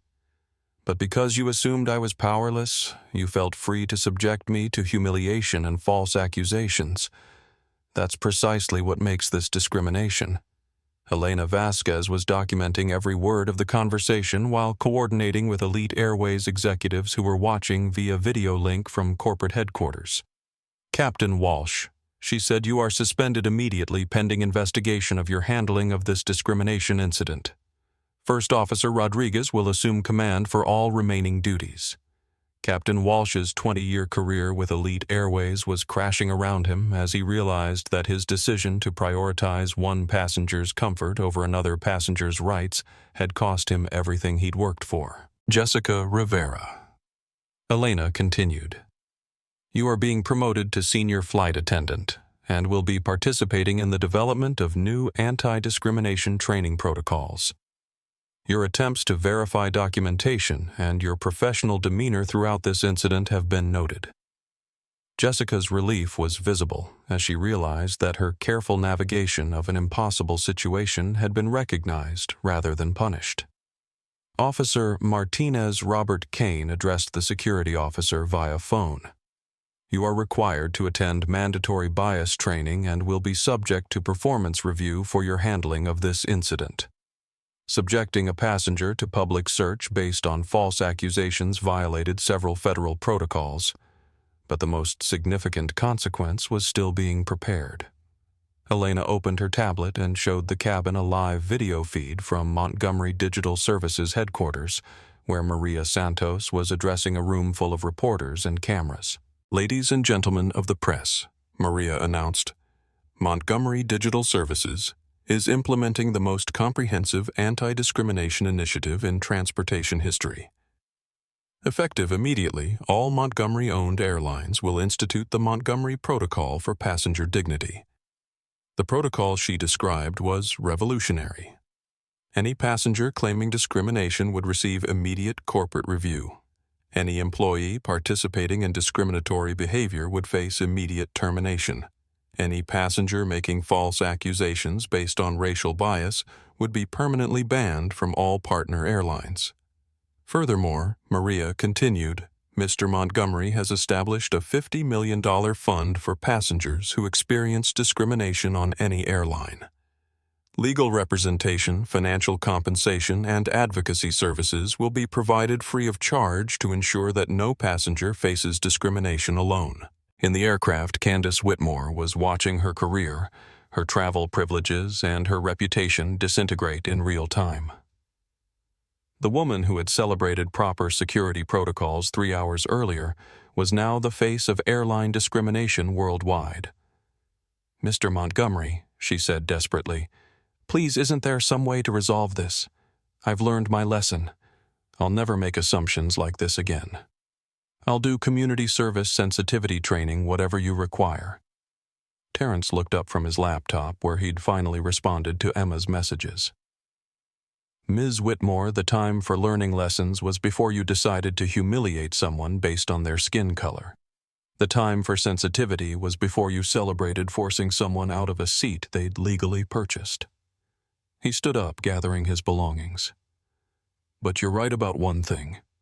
You will never make assumptions like this again. Because after today you won't have the platform or the access to discriminate against anyone." As Terrence walked off the aircraft, followed by his legal team, and Elena Vasquez, passengers throughout the cabin sat in stunned silence. They had witnessed the complete and total accountability of someone who had thought their bias was consequence-free. Michael Torres was still live streaming, providing commentary to an audience that had grown to over 20,000 viewers. "I've never seen anything like this," he told his audience. "Complete justice, immediate consequences, and policies that will protect other passengers forever." Candace Whitmore remained in seat 3A, staring at her phone where notifications of her firing from Whitmore and Associates had just arrived via email. Her LinkedIn profile was being flooded with comments about the discrimination video. Her Twitter mentions were overwhelming her phone's capacity. She had gone from corporate executive to unemployed pariah in 3 hours, all because she had assumed that a black man in casual clothes couldn't possibly belong in first class. The aircraft was finally empty, except for Candace and the remaining crew members who were avoiding eye contact with her as they prepared for their own consequences and reviews. Candace looked around the first-class cabin that she had fought so hard to claim the seat that had cost her everything she'd worked for, and realized that her 3-hour flight had been the most expensive journey of her life. The Montgomery Protocol was implemented across Elite Airways' entire network before sunrise the next morning. In an unprecedented display of corporate accountability, every Elite Airways employee, from gate agents to senior executives, received mandatory anti-discrimination training that began with a detailed case study, the treatment of Terrence Montgomery on Flight 891. Maria Santos stood in the Montgomery Digital Services boardroom at 6:00 a.m. Pacific Time, coordinating the largest single-day policy overhaul in aviation history. On the wall screens around her live feeds showed training sessions beginning simultaneously at 47 airports across North America. Legal status reports she requested from Robert Kane, who had worked through the night preparing documentation. Federal civil rights lawsuit filed at 5:33 a.m., Kane reported. Candace Whitmore Elite Airways Airport Security and the captain are all named defendants. Damages are estimated at $50 million, but more importantly, the settlement will require industry-wide policy changes. Media response: CNN, MSNBC, Fox News, and all major networks are leading with the story. The hashtag #Montgomery Protocol is trending worldwide. We've received interview requests from 67 media outlets and solidarity statements from civil rights organizations across the country. The story had captured public imagination because it combined justice with consequence in a way that rarely happened in discrimination cases. Usually, victims of airline discrimination faced months or years of legal battles with uncertain outcomes. But when the victim owned the airline, justice was swift and comprehensive. Elite Airways CEO Margaret Foster was conducting her own crisis management from the company's headquarters in Dallas. The airline's stock price had dropped 12% overnight as investors worried about the legal and reputational consequences of the discrimination scandal. But early morning trading showed signs of recovery as news of the Montgomery Protocol spread. The protocol is being viewed positively by institutional investors, Foster's chief financial officer reported. They're interpreting it as proactive leadership rather than defensive reaction. Consumer confidence surveys show strong approval for the anti-discrimination measures. Foster nodded grimly. Good, because we're implementing these changes permanently, not just as public relations. What happened to Mr. Montgomery was unacceptable, and it revealed weaknesses in our training and protocols that need immediate correction. Meanwhile, at Whitmore and Associates, emergency board meetings were being held to address the catastrophic public relations nightmare that Candace Whitmore had created for the company. Her discrimination of Terrence Montgomery hadn't just cost her personally. It had exposed the company to potential liability and boycotts from clients who refused to work with businesses that tolerated discriminatory behavior. Effective immediately announced Whitmore and Associates CEO Patricia Whitmore, Candace's sister-in-law Candace Whitmore, is terminated for cause. Her actions do not represent the values of this company, and we are implementing comprehensive bias training for all employees. The company's social media accounts were being flooded with demands for accountability, and several major clients had already canceled contracts pending review of the company's diversity and inclusion policies. Back at LAX, Terrence was conducting an impromptu press conference in the Elite Airways Executive Lounge, surrounded by reporters, cameras, and civil rights activists who had flown in overnight to show support. "This isn't about revenge," Terrence explained to the assembled media. "This is about ensuring that what happened to me never happens to anyone else." Every day, passengers are discriminated against based on their appearance, their race, their perceived economic status. Most of them don't have the resources to fight back. This protocol will level that playing field. Mr. Montgomery asked a reporter from CNN, "Do you believe Ms. Whitmore's actions were representative of broader problems in the aviation industry?" "I believe Ms. Whitmore's actions were representative of assumptions that exist throughout our society," Terrence replied. "She saw a black man in casual clothes and assumed he didn't belong in first class. That assumption led to false accusations, public humiliation, and civil rights violations. Those assumptions exist everywhere, not just in airports. What message do you have for other passengers who might experience similar discrimination?" Terrence pulled out his phone and showed the room Emma's latest message. "Daddy, Mrs. Peterson showed our whole class the news about you. She said you're making airplanes fair for everyone." "I'm proud of you. My message," Terrence said, "is that dignity is not negotiable. No one should accept discrimination because it's easier than fighting back. And starting today, no one has to fight back alone. The Montgomery Foundation will provide legal representation and support for anyone who experiences discrimination while traveling. At 8:47 p.m. Pacific Time, Terrence Montgomery finally walked into the gymnasium at Emma's elementary school in Westwood. The science fair had officially ended 47 minutes earlier, but Mrs. Peterson and a small group of parents and students had waited specifically to see his arrival. Emma spotted him from across the room and ran toward him with the kind of joy that makes everything else disappear. "Daddy, you made it. I knew you would come." Terrence knelt down and hugged his daughter, feeling the weight of the day's events shift into perspective. Fighting discrimination was important, creating lasting change was necessary, but being present for his little girl's excitement about her volcano project was what mattered most. "I'm sorry I missed your presentation, sweetheart," he said softly. "But I heard you got 3rd place. I'm so proud of you." "It's okay, Daddy. Mrs. Peterson told everyone about what happened on your airplane. She said you were being brave like the people in our history books. Are you famous now?" Terrence laughed, the first genuine laughter he'd experienced in 12 hours.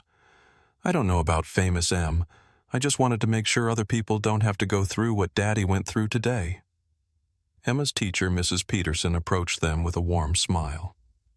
"Mr. Montgomery, I want you to know that we use today's events as a teaching moment about civil rights and standing up for what's right." Emma was so proud to tell everyone about her daddy's courage. "Thank you," Terrence replied. "Though I'm not sure courage is the right word. Sometimes standing up for what's right is just doing what has to be done." "Can I show you my volcano now?" Emma asked eagerly. "I saved the best explosion for when you got here." For the next 30 minutes, Terrence forgot about lawsuits and protocols and policy changes. He watched his daughter demonstrate her science project, listened to her explain the chemical reactions that created the eruption, and marveled at her creativity and intelligence. Other parents approached throughout the evening, some to express support for his actions, others to share their own experiences with discrimination while traveling. Each conversation reinforced his understanding that what had happened to him was part of a much larger pattern of bias and assumption that needed to be addressed. Mr. Montgomery said Janet Torres Michael's mother, "I want to thank you for how you handled this situation. My son has been following the story all day, and he's learned more about dignity and justice from watching you than from any textbook." "Your son showed real courage today," Terrence replied. "His documentation of what happened helped ensure that there was accountability. He should be proud of his journalism instincts." As they drove home through Los Angeles traffic, Emma chattering about her classmates' science projects and her plans for next year's fair, Terrence received a text message from Sarah Fleming, the nurse who had spoken up during the discrimination. "Mr. Montgomery, I want you to know how much I admire your restraint and dignity throughout that horrible experience. As a healthcare worker, I've seen how bias affects patient care, and I believe the protocols you're implementing will save lives. Thank you for turning your pain into progress." Emma noticed him smiling at his phone. "Good news, Daddy." "Yes, sweetheart. People are saying nice things about the changes we're making to help other travelers. Will the mean lady learn to be nicer?" Terrence considered how to explain complex concepts of accountability and consequence to an 8-year-old. "The mean lady will face consequences for her actions, Em. But more importantly, we're making rules that will help prevent other people from being mean like she was." "Good," Emma said firmly. "Everyone should be nice on airplanes." When they arrived home, Terrence's phone showed 47 missed calls and hundreds of text messages from colleagues, friends, civil rights leaders, and reporters. But before returning any of them, he sat with Emma on their living room couch and watched her volcano video 3 times in a row. "Daddy," Emma said as she curled up next to him, "were you scared today when the mean lady was being mean?" "A little bit," Terrence admitted. "But I remembered something Grandma used to tell me. The Lord will fight for you. You need only to be still." So I stayed calm and let the truth speak for itself. And it worked. It worked, sweetheart. Truth always works, even when it takes time. As Emma fell asleep on the couch, still wearing her science fair ribbon, Terrence finally allowed himself to process the full emotional weight of the day. He'd been humiliated, discriminated against, and forced to endure public scrutiny of his right to travel in dignity. But he'd also created a framework for justice that would protect thousands of other passengers from similar experiences. His phone buzzed with one final message, this one from Michael Torres, Mr. Montgomery. "Thank you for showing me what real strength looks like. I'm changing my major to civil rights journalism because of what I witnessed today." Terrence smiled carefully, lifting Emma to carry her to her bedroom, where her third-place science fair ribbon would join the growing collection of achievements that made him proud every single day. Tomorrow, there would be more interviews, more legal proceedings, more policy implementations. But tonight, he was simply a father who had kept his promise to make the world a little bit fairer for his daughter's generation. Within 72 hours of Flight 891's landing in Los Angeles, the Montgomery Protocol had been voluntarily adopted by 12 major airlines across North America and Europe. The speed of industry adoption was unprecedented, driven by a combination of public pressure, legal liability concerns, and genuine recognition that aviation industry culture needed fundamental change. American Airlines announced implementation on Wednesday morning, followed by Delta United and Southwest before close of business. International carriers, including British Airways Lufthansa and Air France, committed to adapted versions of the protocol for their operations. "We're witnessing the fastest voluntary policy change in aviation history," noted Dr. Patricia Williams, director of the Civil Rights and Transportation Institute at Georgetown University. Usually, industry-wide changes require federal mandate or years of litigation. But the documentation of Mr. Montgomery's treatment was so clear, and the response so comprehensive, that airlines are racing to implement protections rather than risk similar incidents. The protocol's key components became the new industry standard overnight. Immediate corporate review of discrimination claims zero tolerance for false accusations based on racial bias, mandatory sensitivity training for all customer-facing employees, and comprehensive support for passengers who experienced discriminatory treatment. Robert Kane and his legal team were fielding calls from passengers across the country who had experienced similar discrimination but lacked resources to pursue legal action. "We're seeing reports of incidents from the past 5 years that were never properly investigated," Kane reported. Flight attendants refusing to serve black passengers, gate agents questioning document validity based on appearance, security officers conducting unnecessary searches of minority travelers. The Montgomery Foundation's hotline received over 3,000 calls in its first week of operation, documenting patterns of discrimination that had been largely invisible because individual victims couldn't afford legal representation. Meanwhile, the consequences for those who had participated in Terrence's discrimination continued to unfold. Candace Whitmore's termination from Whitmore & Associates was followed by a federal investigation into her pattern of discriminatory complaints against minority passengers. Records showed she had filed 17 similar security concerns over the past 3 years, all targeting passengers of color. Ms. Whitmore's behavior represents a deliberate pattern of harassment disguised as security vigilance, federal prosecutor James Martinez announced. This goes beyond a single incident of bias to intentional civil rights violations that deserve serious legal consequence. Captain Walsh's suspension was converted to permanent termination after investigation revealed he had prioritized passenger comfort over passenger rights in multiple previous incidents. His 20-year career ended with a settlement that included financial compensation to affected passengers and a commitment to undergo extensive bias training before seeking employment with any other airline. But perhaps the most significant change was cultural.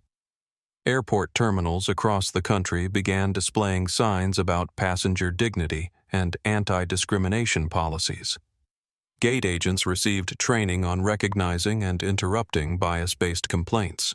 Flight crews were taught to distinguish between legitimate security concerns and harassment disguised as vigilance. Michael Torres, the college journalism student whose live stream had documented the entire incident, was offered internships at CNN, MSNBC, and The Washington Post.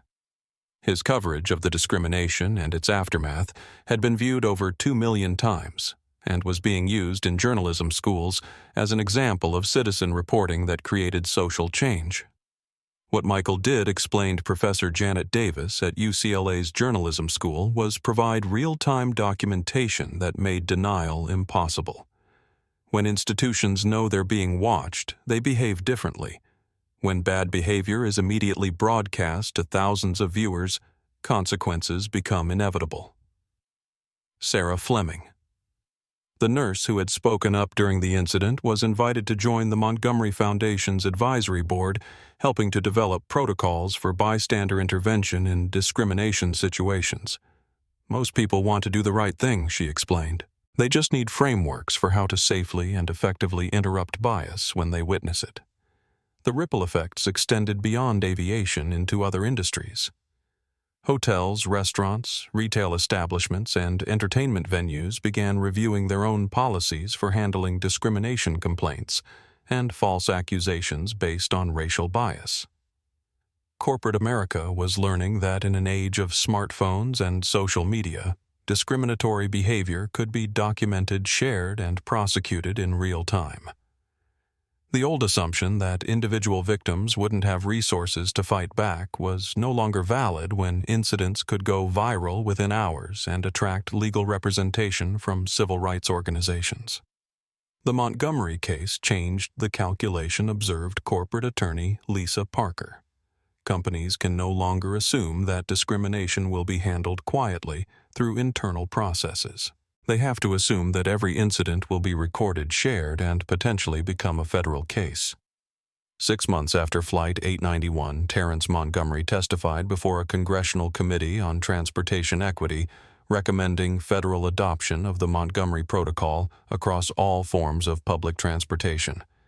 His quiet, factual testimony about the humiliation he'd endured and the changes it had inspired led to bipartisan support for the most comprehensive anti-discrimination transportation legislation in decades. Mr. Montgomery's experience, said Committee Chair Congresswoman Maria Rodriguez, demonstrates that discrimination in transportation affects everyone regardless of wealth or status. If a billionaire who owns an airline can be subjected to humiliation and bias, imagine what ordinary passengers experience every day. The legislation known as the Transportation Dignity Act passed both houses of Congress with overwhelming support and was signed into law 8 months after Candace Whitmore had first demanded that a black man in casual clothes prove he belonged in first class.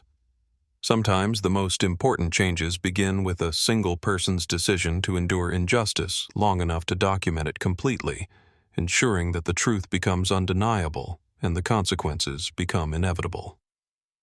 1 year later, Emma Montgomery stood at Gate B-17 at Atlanta's Hartsfield-Jackson Airport, wearing a tiny aviation pin on her sweater and carrying a folder full of her science fair project photos.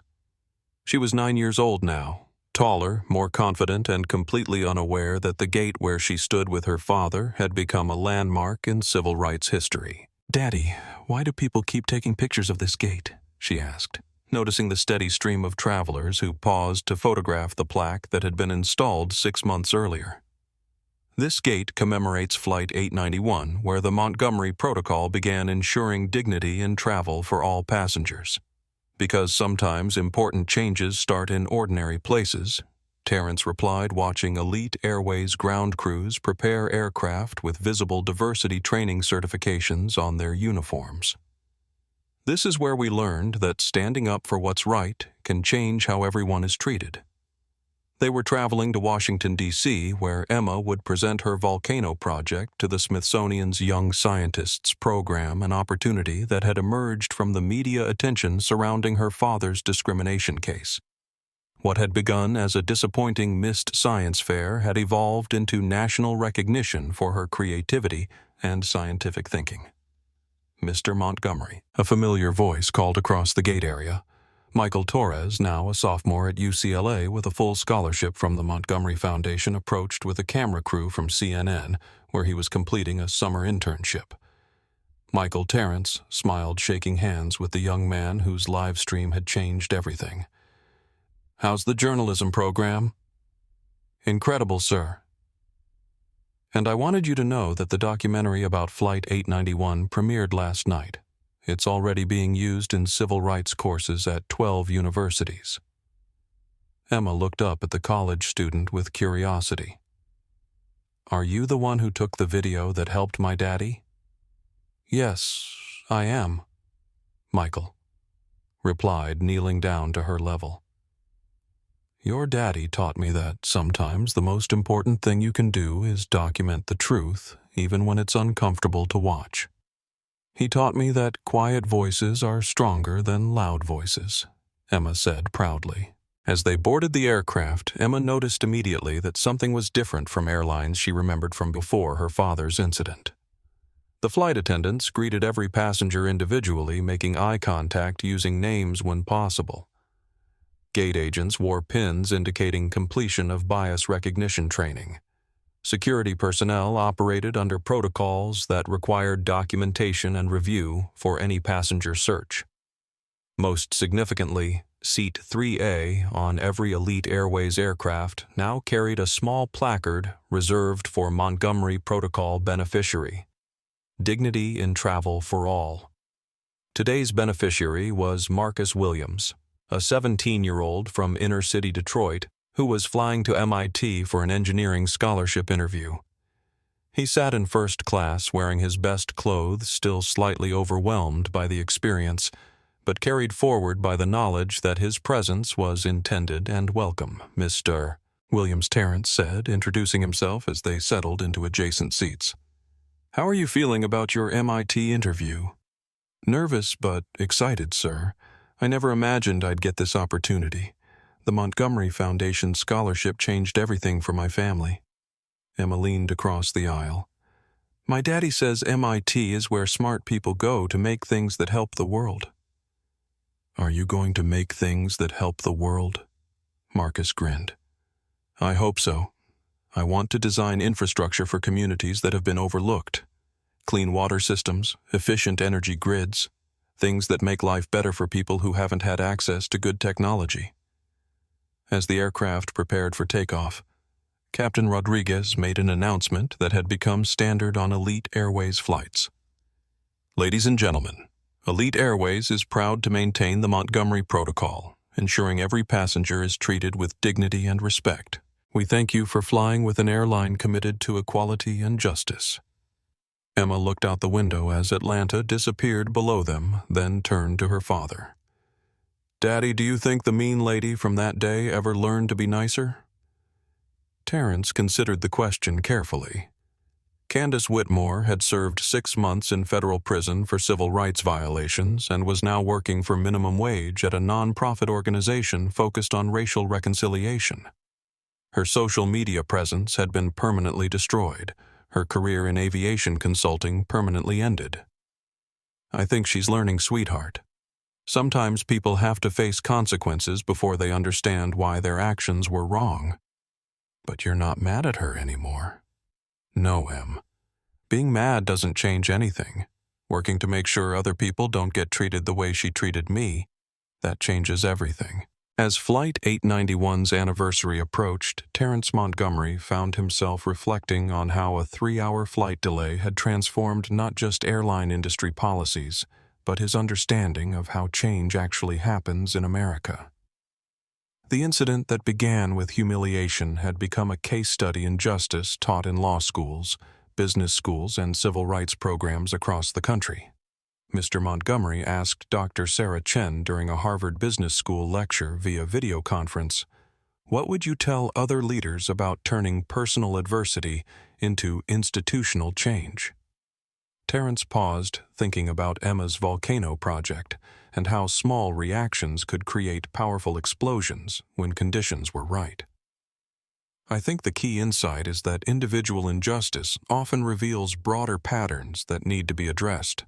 When I was discriminated against on Flight 891, My choice was to focus on my personal comfort or to document the assumptions and biases that allow discrimination to flourish. But you had unique resources and power to respond. What about ordinary passengers who don't own airlines? That's exactly why the Montgomery Foundation was created, Terrence replied. No one should have to fight discrimination alone, and no one should accept bias because they lack resources to challenge it. The protocols we've implemented ensure that every passenger has access to immediate support and legal representation. His phone buzzed with a message from Emma, who was at school.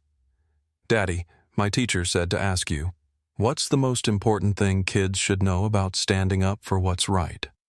Terrence smiled, typing back. Tell your teacher that kids should know their voices matter even when they're quiet, especially when they're quiet. And they should never be afraid to document the truth even when adults around them are behaving badly. The truth was that Emma's question had become the central message of the Montgomery Foundation's youth education programs.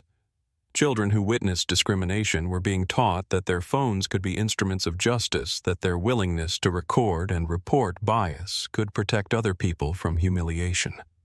We've trained over 40,000 young people in bystander intervention techniques, reported Foundation Director Maria Santos during a quarterly review meeting. They're learning to safely document discrimination, contact our hotline immediately, and provide witness testimony when needed. The program's success was measured not just in reported incidents, but in prevented ones.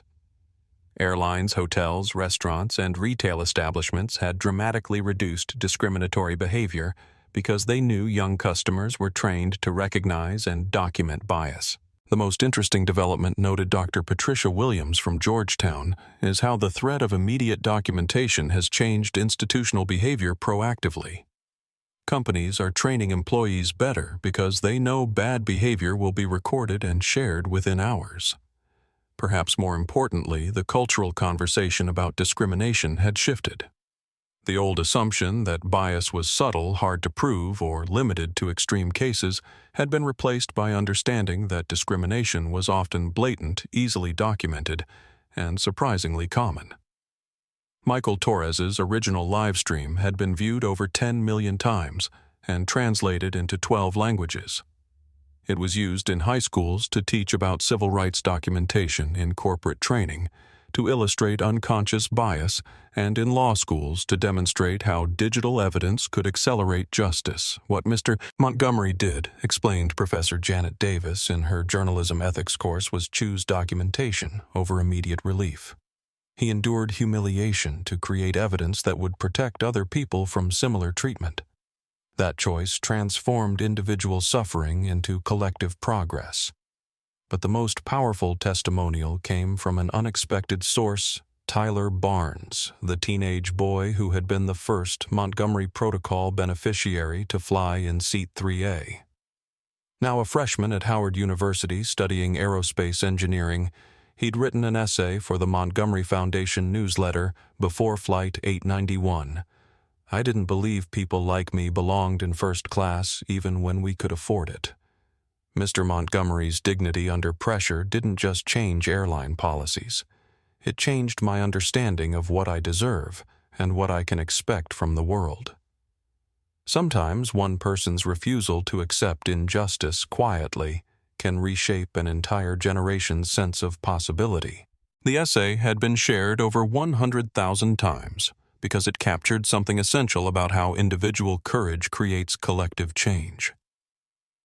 2 years after the incident, Emma Montgomery was 10 years old and obsessed with aerospace engineering. Her bedroom walls were covered with pictures of aircraft, space shuttles, and rocket designs. But her most prized possession was a framed photo of her father sitting calmly in seat 28B while surrounded by discrimination and hostility. "Daddy," she said one evening as they worked on her latest science project, "Mrs. Peterson says, what happened on your airplane was like what Rosa Parks did on the bus. Is that true?" Terrence looked up from the volcano they were building together, this one bigger and more complex than her original design. "What do you think, sweetheart?" I think Rosa Parks said no to unfair rules, and you said no to unfair people. But you did it with your quiet voice, so it was stronger. The observation was more profound than Emma realized. The Montgomery Protocol had succeeded where many civil rights initiatives struggled because it focused on dignity rather than confrontation, documentation rather than accusation, and change rather than revenge. "Em, can I tell you something important?" Terrence said, putting down the model airplane he'd been assembling.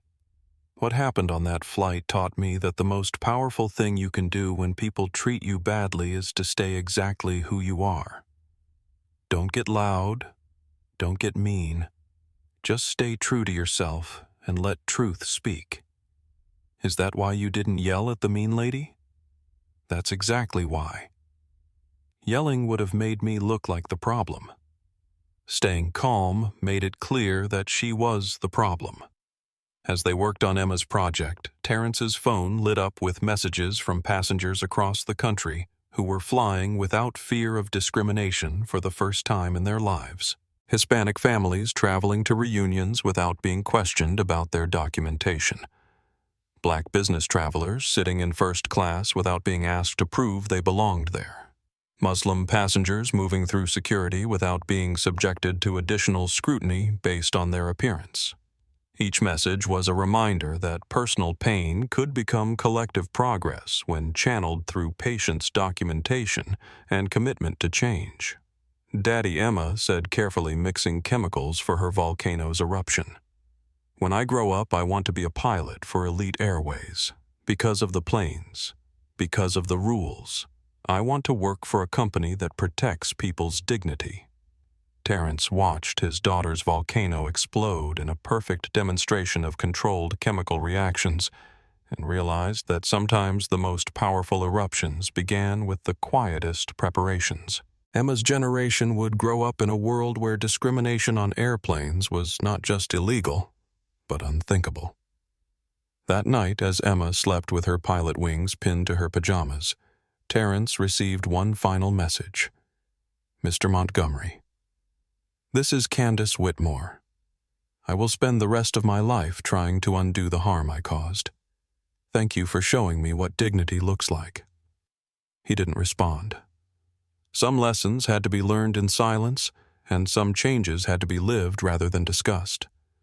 The quiet voice had become a roar that echoed across an entire industry, ensuring that no passenger would ever again be judged by their appearance rather than their ticket, and no child would grow up believing they didn't belong in spaces they could rightfully claim. If this story moved you, inspired you, or reminded you of the power of quiet dignity in the face of injustice, please like this video and share it with someone who needs to hear it. Subscribe to our channel for more stories about courage, justice, and the extraordinary things that happen when ordinary people refuse to accept discrimination. Your support helps us continue sharing these important messages about dignity, respect, and the changes we can all make together. Let us know in the comments if you've ever witnessed or experienced discrimination and how you responded. Together we can ensure that every person is treated with the dignity they deserve. Thank you for watching. And remember, sometimes the quiet voice is the strongest voice of all.